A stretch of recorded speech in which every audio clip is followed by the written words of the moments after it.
Hola, buenas tardes. Es jueves, de nuevo, aquí estamos en las charlas de investigación en el INA. La serie de pláticas que el Sindicato Nacional de Profesores de Investigación Científica y Docencia del Instituto Nacional de Antropología e Historia ha echado a andar con el objetivo de dar a conocer qué es lo que hacen sus investigadores, cómo se vincula este quehacer con la sociedad y con la defensa y conservación del patrimonio y los bienes culturales. Soy María Gracia Castillo, miembro de la Asociación de Jubilados del Sindicato, y detrás del escudito morado que está ahí está Daniel Ruiz Cancino, secretario de organización del Comité Ejecutivo, quien lleva toda la cuestión técnica. En esta ocasión nos acompaña el compañero Moisés Valadez Moreno. Él es arqueólogo y doctor en antropología simbólica, egresado de la Escuela Nacional de Antropología e Historia. Labora desde 1990 en el Instituto Nacional de Antropología e Historia, donde ha desempeñado los siguientes cargos: director de planeación, evaluación y coordinación de proyectos arqueológicos, director de operación de sitios, vocal del Consejo de Arqueología y director de investigaciones y conservación de la zona de monumentos arqueológicos Boca de Potrerillos. En 3 décadas como investigador del Centro INA Nuevo León, ha dirigido numerosos proyectos de investigación, salvamento y rescate arqueológico en compañía de diferentes equipos de trabajo. De sus resultados, destaca la identificación, investigación y registro de más de 1,500 sitios arqueológicos, junto con la documentación tridimensional de más de 30,000 imágenes rupestres. Además, han recuperado de manera sistemática varios miles de restos materiales que han sido clasificados, analizados e inscritos en el Catálogo Nacional de Sitios Arqueológicos y en el Sistema Único de Registro Público de Monumentos y Zonas Arqueológicas e Históricas. Moisés también proporciona asesoría al público y atiende con sus colaboradores denuncias sobre hallazgos circunstanciales, supervisa obras de infraestructura y realiza la continua gestión ante instancias municipales, estatales, federales y privadas en favor de la protección técnica y legal del patrimonio arqueológico de la entidad. Ha dictado más de 150 ponencias y conferencias en diferentes ámbitos académicos y de divulgación. Ha escrito numerosos informes técnicos, artículos, guiones científicos, mini guías, 3 libros y ha sido director de distintas tesis de licenciatura y maestría sobre la arqueología y la cultura material de los antiguos pobladores de Nuevo León y la región noreste de México. Aún en tiempos de pandemia, ha desarrollado los siguientes proyectos: Programa de Arqueología Urbana en Monterrey, Protección Técnica y Legal del Patrimonio Arqueológico y Paleontológico de Nuevo León, Mantenimiento menor de la zona de monumentos arqueológicos Boca de Potrerillos, Prehistoria y Arqueología Histórica del Noreste de México, Salvamento arqueológico Presa de la Libertad, Investigación y conservación de sitios rupestres del noreste mexicano. Moisés ha titulado la plática que nos va a dar hoy, Arqueología prehistórica y urbana durante la pandemia en Nuevo León. Moy, cuéntanos. Bueno, pues muchas gracias por la invitación y muchas gracias por la oportunidad de dejarnos platicar un poquito lo que hacemos acá en esta región. De hecho, vamos a hablar un poco de qué sucedió a través de este tiempo de pandemia, que estábamos encerrados, pero como vamos a ver, tuvimos que regresar para poder pues seguir protegiendo nuestro patrimonio. Entonces, si me permiten, voy a empezar a compartir la pantalla para mostrarles un poco lo que hemos hecho. Ahí lo están viendo. Muy bien, bueno. Como dijo la maestra María Gracia, el trabajo es sobre la arqueología prehistórica y urbana que hacemos en este estado y en este programa de investigación en el INA. Bueno, que entonces durante este tiempo que hemos hecho, bueno, los estudios que hemos realizado son en general, a partir del 1 de junio se declara actividad esencial en Nuevo León y creo que en todo el país, la construcción. Entonces, a raíz de tal circunstancia, pues nos vimos obligados a regresar a hacer la inspección de terrenos, de predios, se reinició, incluso dio principio la construcción de la presa Libertad, y bueno, entonces tuvimos que reactivar los programas y proyectos que teníamos porque ya estábamos otra vez de vuelta, ¿no? Entonces, vamos a hablar un poquito de cada uno de estos, de tanto del proyecto de protección técnica y legal del patrimonio arqueológico y paleontológico del Estado, el programa que tenemos de arqueología urbana de Monterrey, que es particularmente en el área metropolitana y muy enfocado a lo que le llaman el barrio antiguo, que sería el centro histórico de la ciudad,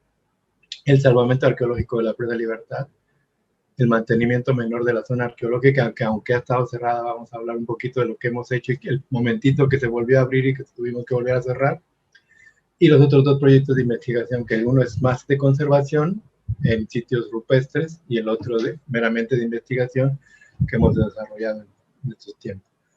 Entonces, un poco para hablar de estos lugares va a ser el sitio de la Morita. Aquí vemos un poco en estas estrellitas los parques solares, un parque eólico, unas plantas de hidrocarburo de Grupo México, otras de Vitro, el sitio de Coahumada, donde hemos hecho la conservación, el sitio de Boca de Potrerillos, donde tenemos la única zona abierta al público en el estado. De hecho, la única que está abierta al público de Coahuila y Nuevo León.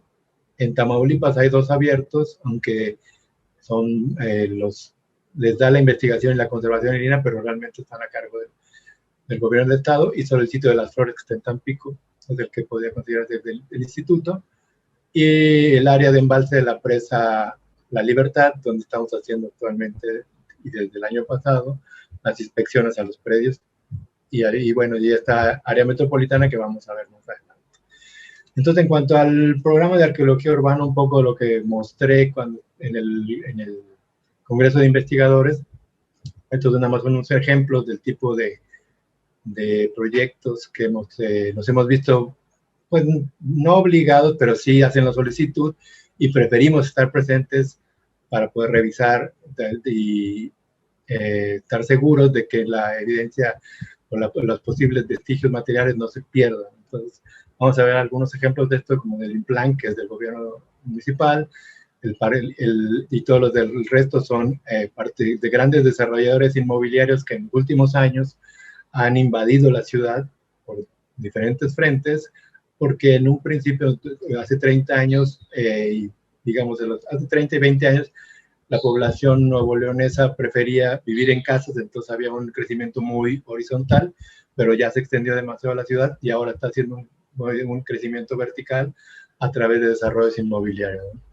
Entonces, entre esto, por ejemplo, en Torre Lucia, que está en el corazón de la ciudad, aquí fue precisamente a un lado de donde estuvo los sucesos de la batalla de Monterrey, que fue un año antes que cuando los niños héroes, porque primero llegan aquí llegan a Tamaulipas, luego Nuevo León. Entonces aquí serían los héroes del 46, ¿no? Héroes del 47, y pues coincidentemente, y pues digamos, es muy contrastante de que precisamente la calle que cruza por este punto se llama Héroes del 47, pero aquí fue un año antes. En este punto era importante que revisáramos, ya se había hecho un salvamento por mi compañera Araceli Rivera como a mediados de 2010, por esas fechas. Nosotros habíamos hecho también una parte cuando hicimos la revisión del Paseo Santa Lucía, entonces queríamos estar seguros. En este caso no hubo problema, solamente checamos y lo único que se encontró fue este fragmentito, pero parece que no, pero estos pedacitos de historia, pues era un pequeño ramal de aquellos acueductos del momento finales del virreinato, y aunque era pequeñito, pues nos dio información de cómo se canalizaba el agua. Entonces, ese tipo de datos nosotros creemos que son importantes porque nos van a dar huellas y señales de cómo vivía esa región, esa sociedad regiomontana de diferentes épocas, y la podemos ir reconstruyendo y solo con la arqueología y combinada con la historia con la consulta de los documentos. Entonces, pues este tipo de detalles para nosotros es muy importante. En este otro, el IMPLANC, iban a hacer diferentes modificaciones en la calle, entonces preferimos estar presentes, De hecho, pues pedimos que nos escribieran partes críticas donde estaba, por ejemplo, una iglesia de esta que se llama Dulces Nombres, que era una capilla de una casa particular, pero estaba muy cerca de la catedral. Y bueno, como quiera que sea, encontramos algunos restos, no eran unos fragmentos humanos muy pequeños, muy pequeños, pero más que nada eran restos también óseos, de la parte de las tenerías, de todo ese trabajo de tenerías que había, y todo lo que es el proceso de botones, de concha, y todo esto. Entonces, aunque no es precisamente el momento indígena, pero es también toda esta arqueohistoria que nosotros estamos reconstruyendo en la ciudad.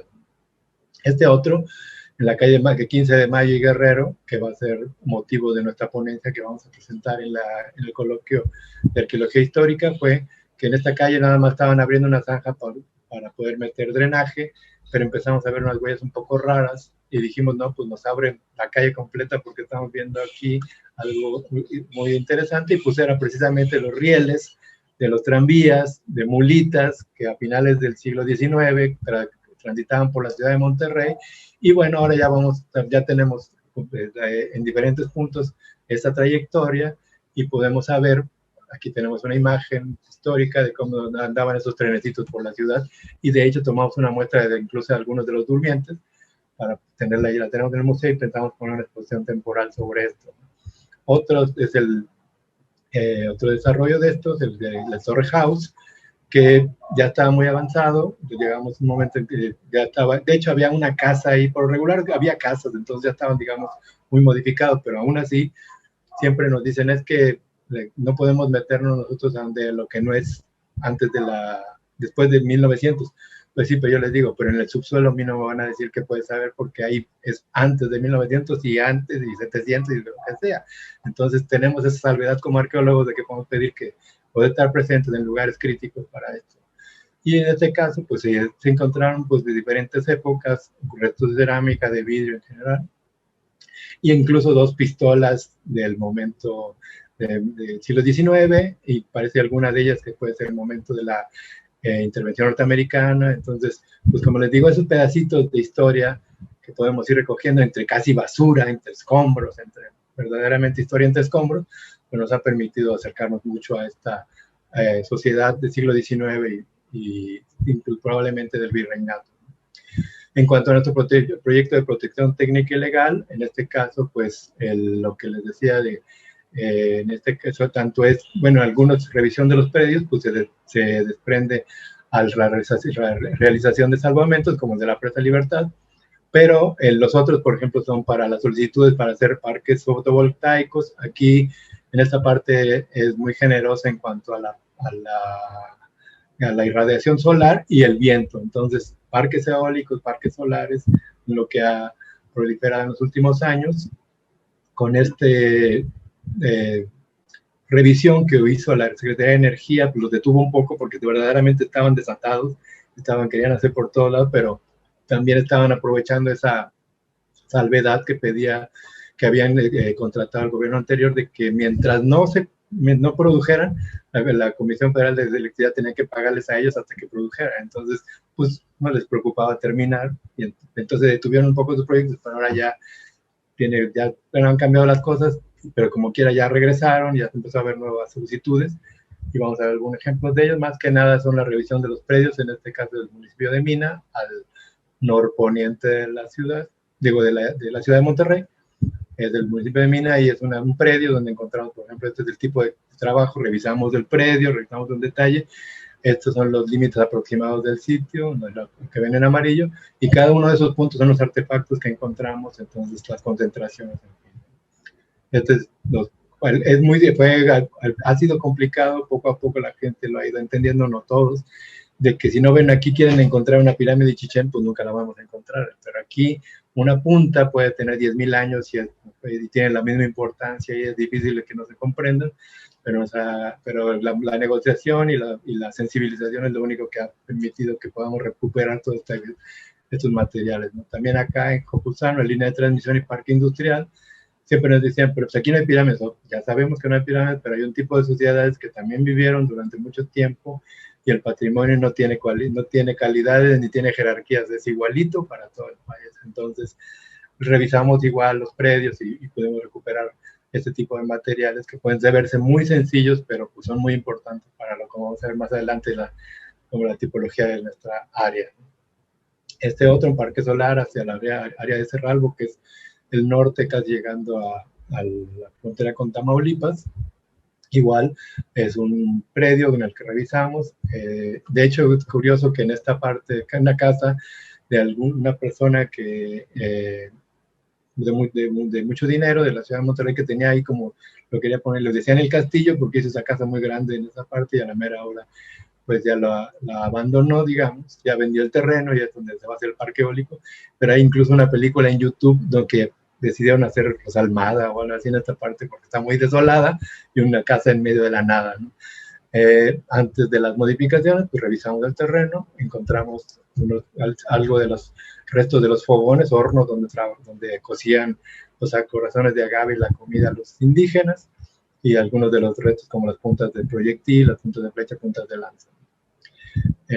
Pasando ahora a lo que le decía la presa Libertad, es en el sureste de la entidad. Aquí está el centro, aquí del sureste, en los municipios de Linares y Montemorelos. Digamos, está el área metropolitana y aquí va a ser el área de embalse. Entonces estamos revisando con detalle toda esta parte que va a ser inundada.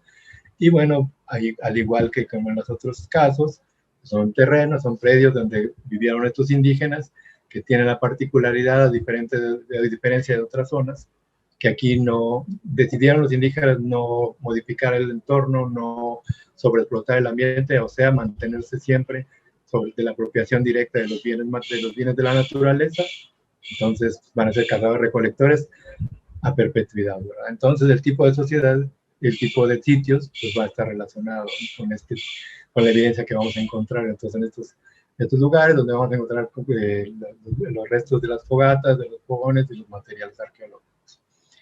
En cuanto ahora un poco de lo que les decía, el mantenimiento menor de la zona de monumentos Boca de Potrerillos, un poco nada más para que sepan dónde está. También está al norponiente de la entidad, a 85 kilómetros del área metropolitana de Monterrey. Esta es nuestra poligonal, que logramos su declaratoria presidencial. Fue la primera zona que tuvo la primera zona rupestre con declaratoria presidencial, porque la Sierra de San Francisco tiene declaratoria de la UNESCO, que tiene otros tipos de categoría, pero para la verdadera protección del sitio, pues es más importante, o es también muy importante, que tenga su declaratoria presidencial para poder establecer un poco la negociación para los usos del suelo, ¿no? Entonces, no hay tantos sitios, de los 50,000 sitios que hay en el país, solamente tienen poligonal y declaratoria presidencial apenas 43, un poquito más de 43.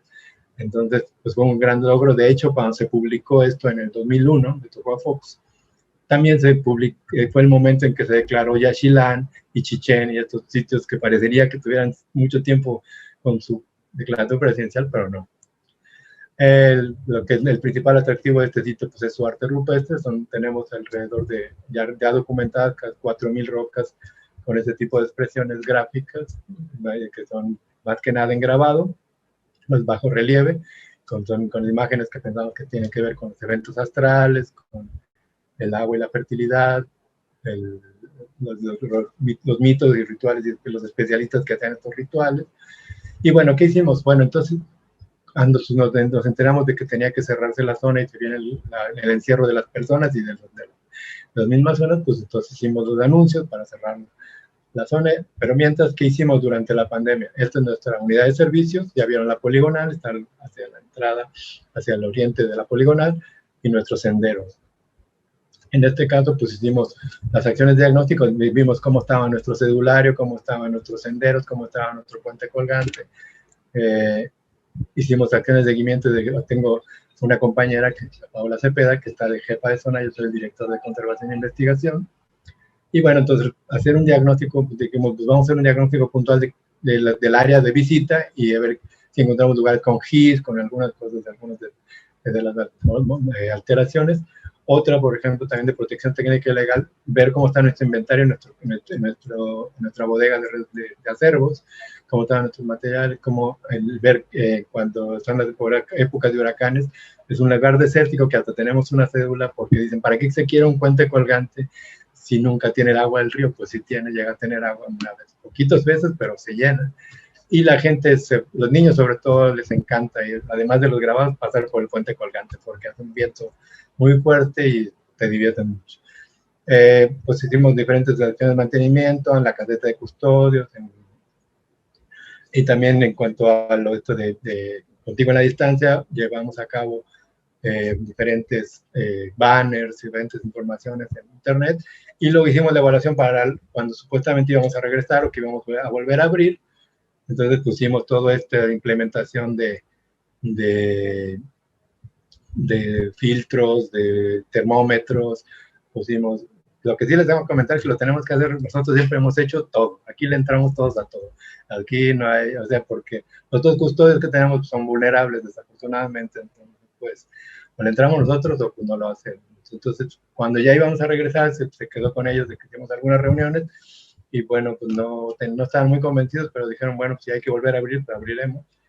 Y pues les dimos todo el material, se pusieron los filtros, se pusieron los geles, los termómetros y todo, y se volvió a abrir por fin el 3 de octubre.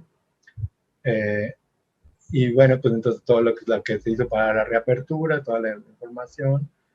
Luego hicimos algunas visitas guiadas y también por nuestro 15 aniversario de lo que fue la declaratoria presidencial, porque cumplimos el año pasado 20 años de que se abrió, 20 años de que se abrió y 15 de la declaratoria. Bueno, y además también un poco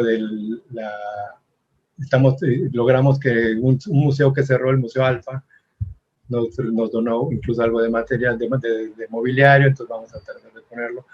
Les dimos del seguimiento, pues mientras esto estaban restringidas algunas áreas, pero se permitieron su acceso.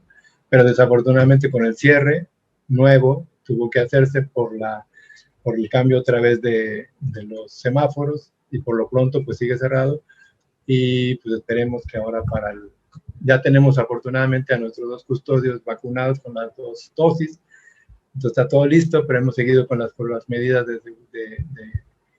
de implementación, de reparación de todo esto para que pueda volver a abrirse en un momento. En cuanto al proyecto de investigación, como les decía, nosotros no paramos. O sea, si ya estamos afuera, pues le seguimos.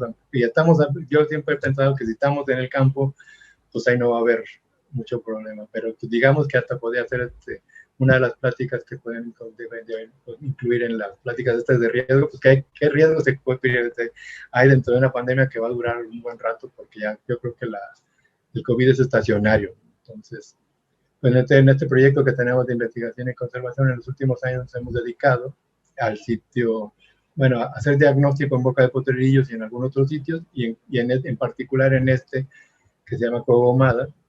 Es un sitio, un abrigo rocoso con gran cantidad de pinturas. Pues hicimos un diagnóstico general del sitio y específico de ciertos paneles. Los estudios, esto lo hacemos con la Coordinación Nacional de Conservación del Patrimonio Cultural. En este caso tenemos un proyecto desde hace 5 años y pues hacemos este tipo de actividades, ¿no? La evaluación, el estudio de la termografía, o sea, los estudios ambientales, estudios de condiciones y radiación del sol, de la aireación, en fin. Vemos cómo están los grafitis y a la fecha hemos eliminado alrededor de 1000 grafitis, pero pequeñitos. En Nuevo León tiene la característica de que no está tan grafiteado como en otras partes del país, pero sí, pues ahí pasa una carretera junto al sitio y pues sí había sido evitado. Entonces, lo que le quiero decir de graffiti son crayón, lápiz, de todo tipo, pluma, plumón, vinílica, esmalte, en fin. Pero lo que sí hemos visto, y también es un precepto que tienen las conservadoras, de que mientras más se interviene un sitio, menos graffiti vuelve a presentar, como que la gente lo ve. Mientras más está intervenido, menos lo vuelven a grafitear. Mientras más limpio lo ven, mientras más conservado, lo respetan. Entonces, pues hacemos, como les decía, toda esta labor de monitoreo, de condiciones ambientales, de condiciones antrópicas, de cómo se va comportando los rezanes y todas las intervenciones que han hecho las conservadoras. Y bueno, eso lo hacemos cada año y por lo regular lo hacemos en meses de agosto, de finales de agosto o septiembre. Incluso ya en esta última intervención vamos a estar pasando a los velos estos de carbonato, también tienen las técnicas para poder quitarlo, o incluso de estos incisos, ya también cómo eliminarlos. Ahora, hablando un poco de lo que es nuestro proyecto de investigación que tenemos desde hace varios años, vamos a hablar de los dos sitios principales que trabajamos en la pandemia, que es el sitio de La Morita y el sitio de Boca de Potrerillos. En el primero, que está en el norte de la entidad, es una cueva de que hemos trabajado desde 2003. Tuvimos que parar durante la inseguridad, pero bueno, ahora la inseguridad pues es en las ciudades, el COVID no tanto acá. Entonces regresamos al sitio. Esto es el área, digamos, esta es la cámara principal con diferentes cámaras. Como me regreso en esta, como pueden ver hay cámaras muy amplias, ¿no? en el sitio. Pues como a diferencia de otros lugares, las cuevas son muy diferentes, su forma de exploración muy distinta. Aquí sí tenemos, nosotros nunca hemos utilizado peones, porque aquí pueden ser centímetros, pueden ser 1000 años, entonces aquí sí no es de cubetear y llevarse todo. Aquí tenemos que ir con brocha muy lentamente y muy horizontal, muy particular la forma de excavarla. De hecho, en la parte que estamos ahora, incluso ya tuvimos que poner luz con una celdita solar para poder llevar acá la iluminación para poder seguir excavando. En este caso, pues volvimos a reinstalar nuestras retículas, volvemos a poner, y ahora ya estamos dentro de la cueva precisamente.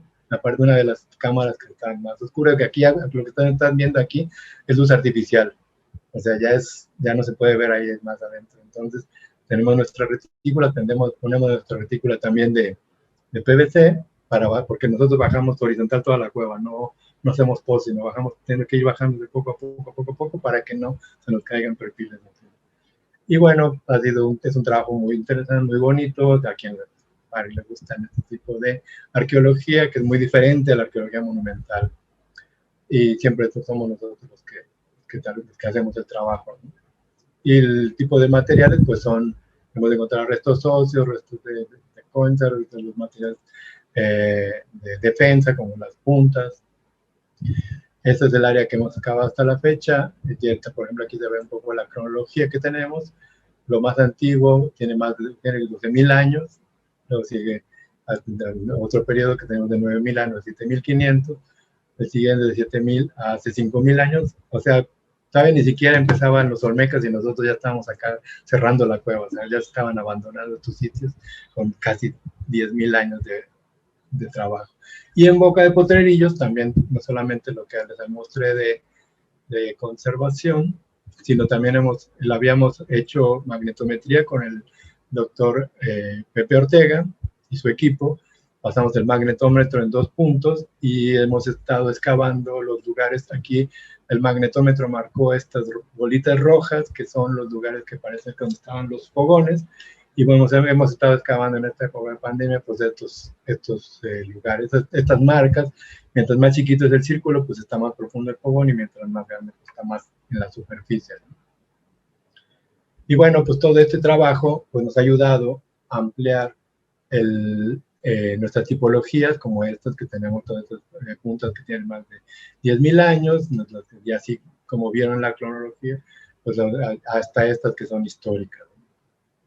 Y bueno, y también hemos podido reafinar nuestras cronologías, tanto de la parte de lo material como el arte rupestre. Y lo que sí es muy importante de mencionar, si me lo permiten, es que no podemos, o bueno, en lo que a mí toca, yo pienso que no podemos decir que no vamos a trabajar, porque entonces abandonamos a todos los chavos que trabajan con nosotros, a todas las personas que trabajan con nosotros, porque pues nosotros de alguna manera pues tenemos nuestro sueldo, pero ellos sí dependen de todo este trabajo. Yo, yo no sé cómo trabajan otras personas, pero yo jamás he utilizado un centavo de los proyectos de terceros, ni viáticos, ¿sabes? O sea, todos los recursos siempre los hago para los estudios, y para la gente que trabaja conmigo pues son de contrato. Entonces también este ha sido, yo pienso, el peor momento, el más crítico, no solo para nosotros, O sea, la reducción de los presupuestos también ha sido dramática. Pero esto es una salida importante, que nosotros pudiéramos en cada estado tener un programa de arqueología urbana, de arqueología, de intensificar la revisión de todo esto, porque es el trabajo de nuestros compañeros de contrato. Si nosotros en este momento de pandemia los abandonamos, pues yo creo que es más complicado para ellos que para nosotros. Entonces, yo no puedo hablar por los demás, pero yo, como lo mencionó María Gracia, yo estaba en el consejo, en algunas de las ocasiones yo soy de la camada, la última camada que fue por elección del sindicato, y algunas otras veces también cuando fue con Roberto García Moretos, he aceptado, pero no he aceptado por querer tener un puesto que estar en el consejo, en fin, o por tener una cosa. A mí, yo, como les digo, no hablo por otras personas, pero a mí nadie nunca me ha dado línea, ni permitiría que me diera línea, ni nunca he sido visceral, ni nunca, y de todos los dictámenes, yo no me retracto de ningún dictamen que he hecho. Siempre he tratado de ayudar, y he tratado de que mi trabajo sea, porque estoy agradecido con la institución, o sea, la institución que me dio un desarrollo profesional, que me permitió tener una casa, que el estudio de mis hijos. Entonces, cuando me ha pedido en su momento Gilliam como coordinador nacional, en su momento Nelly Robles, en su momento Laura Pescador, que si les apoyaba, los he apoyado incluso como director de operación de sitios, pero aún así cuando estuve en esos puestos, siempre tratando de ayudar a los compañeros, y no me van a dejar mentir que cuando apareció este sistema de proyectos, pues yo cuando estuve ahí en la dirección de planeación, al mes de marzo ya habíamos aprobado casi todos los proyectos. O sea, al contrario, de tratar de ayudar, y yo pienso que es importante que alguna vez ser autoridad, porque así uno conoce el otro lado de la moneda. O sea, porque luego también hay que desmitificar algunas cosas, y como les digo, yo jamás he cruzado palabra con Diego Prieto, ni tampoco con Sergio Raúl, ni con Pedro Franco, ni con ninguno de ellos, y a mí nadie me dio línea. Yo siempre he estado para mi institución, y creo que es muy importante trabajar también para nuestros compañeros contratados. Entonces, todo este trabajo que he hecho junto con los equipos que han estado conmigo, pues son para ayudar, para estar con ellos y para poder estar con la institución. Y pues, muchas gracias. Pues muchísimas gracias a ti, Moisés, por esta, pues no sé si primero por la plática o primero por tu compromiso con la investigación arqueológica, y por la forma en la que nos las explicas, que la haces mucho más accesible, a que la entendamos y a que nos demos cuenta de que en cada hallazgo, como lo dices, hay un pedacito de historia y hay como una hipótesis a seguir para seguir investigando, ¿no? Me parece algo pues muy interesante como lo planteas. Pues también muchas gracias por el compromiso con la institución, con el patrimonio, con los compañeros del sindicato y con los compañeros contratados. A mí no me queda más que agradecerte tu compromiso, y no sé si quieras agregar algo más. No, bueno, pues, o sea, pues que todos pensemos en eso, que no solamente somos nosotros, sino es la institución, y con 5 pesos, pero trabajamos 5 pesos, y lo hacemos nosotros, pues lo hacemos nosotros. Y digo, yo como no hablo por los demás, pero yo creo que sí, pues si lo que nos preocupa es el patrimonio, y nos preocupa ese patrimonio, pues es que no lo podemos hacer solos. Entonces hay que pensar en nuestros equipos de trabajo y todos estos compañeros que nos apoyan, y que hay que apoyarlos. Y pues esto es una de las salidas, ¿no? Porque los presupuestos van a seguir reducidos, los presupuestos van a seguir recortados. Los trabajos que les digo, el de prehistoria, en la cueva y en Boca, nos dieron 15,000 pesos el año pasado. Y para el de conservación, 20,000 pesos. O sea, y con eso pagamos aviones de las conservadoras. Entonces digo, preferimos amarrarnos el cinturón, lo que sea, digo, pero yo pienso que eso también no deja, que no puedan decir que estamos dejando el patrimonio en manos de los demás, ¿no? Si está en nuestras manos, pues seguir echándole ganas, y cada uno con nuestro granito de arena, podemos avanzar, seguir adelante.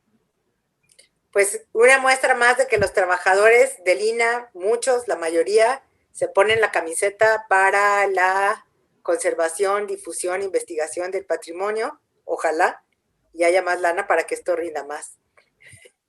Muchas gracias, Moisés, y nos vemos la próxima semana en Pláticas de la Investigación en el INAH. Hasta luego. Gracias.